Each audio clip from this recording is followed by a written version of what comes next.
Kiai Haji Maimun Zubair atau biasa dikenal sebagai Mbah Mun merupakan seorang ulama besar yang dihormati. Beliau lahir di Rembang, Jawa Tengah pada tanggal 28 Oktober 1928 dan wafat di Mekah tanggal 6 Agustus 2019 pada usianya yang ke-90 tahun. Kiai Haji Maimun Zubair juga dikenal sebagai pengasuh pondok pesantren Al-Anwar Sarang, Rembang, dan pernah menjadi anggota Dewan Kabupaten Rembang selama 7 tahun. Setelah tugasnya berakhir, beliau kembali mengurus pondok pesantrennya. Ulama yang lahir dari pasangan Kiai Haji Zubair Dahlan dan Hajah Mahmudah sepanjang hidupnya telah memberi banyak kontribusi untuk umat Islam di Indonesia dan termasuk tokoh penting di Nahdlatul Ulama. Semasa hidupnya, Mbah Mun diketahui memiliki karomah yang membuat kagum banyak orang. Berikut beberapa karomahnya, dikutip dari berbagai sumber. 1. Mempunyai penglihatan batin.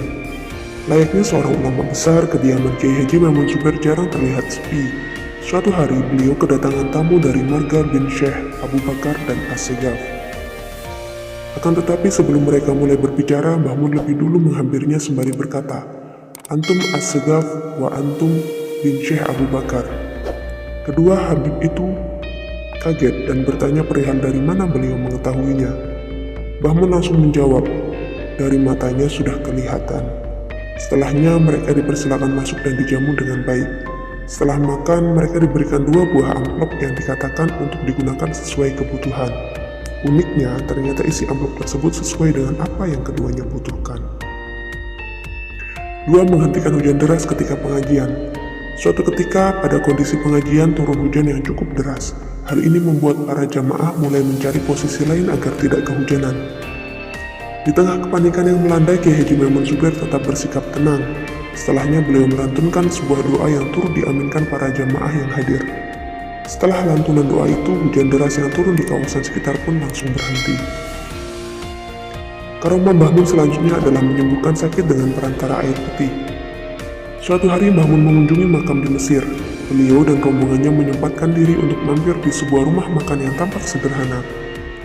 Kemudian beliau dimintai tolong untuk mendoakan air putih yang dibawakan seorang perempuan dengan harapan suaminya lekas sembuh. Setelahnya Kiai Haji Maimun Zubair mendatangi tempat suami perempuan tersebut. Setelah itu Mbah Mun mengoleskan air tersebut ke orang yang bersangkutan. Secara ajaib, suami dari perempuan yang meminta tolong tadi kondisinya berangsur membaik. Yang keempat, mempersingkat waktu perjalanan. Suatu ketika Mbah Mun meminta kepada Kiai Fadlan yang kuliah di Mesir untuk mengantarnya ke makam Imam Asyadili yang baru wafat di Mesir. Mendengar permintaan itu, Kiai Fadlan sempat bimbang karena perjalanan untuk menuju ke sana butuh waktu yang cukup lama. Sementara Mbah Mun sendiri waktunya cukup singkat untuk berada di Mesir.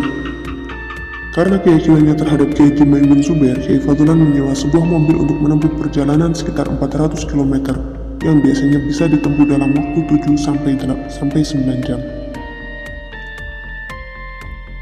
5. Menggunakan mobil tanpa bahan bakar. Ketika melakukan perjalanan, Kiai Haji Maimun Zubair biasa menggunakan mobil. Suatu hari beliau hendak menuju Pasuruan, namun kendaraan yang biasa digunakannya mengalami kerusakan. Saat pulang, akhirnya mobil itu dibawa ke bengkel. Alangkah terkejutnya montir di bengkel itu ketika mendapati selang bahan bakar kendaraannya lepas sehingga mobil tersebut digunakan tanpa bahan bakar. 6. Dititipi pesan oleh Rasulullah lewat mimpi. Lewat mimpi, Rasulullah SAW menitipkan keturunannya untuk belajar dan berguru kepada Kiai Haji Maimun Zubair. Adapun orang tersebut adalah Habib Zaki yang sempat diberi wejangan oleh pamannya untuk tidak memberitahu identitasnya kepada Mbah Mun. Akan tetapi, suatu malam Kiai Haji Maimun Zubair mendatangi Habib Zaki dan menanyakan kenapa dirinya tidak mengungkap identitasnya sebagai keturunan Rasulullah. Adapun Mbah Mun sendiri telah mengetahuinya karena baru saja bermimpi bertemu Rasulullah dan menyebutkan bahwa ada keturunannya yang dititipkan untuk belajar di pondoknya. Itulah 6 karomah Kiai Haji Maimun Zubair yang tidak banyak diketahui orang. Mbah Mun dikenang sebagai ulama karismatik yang cukup berpengaruh dan sampai kini dihormati umat Islam di Indonesia.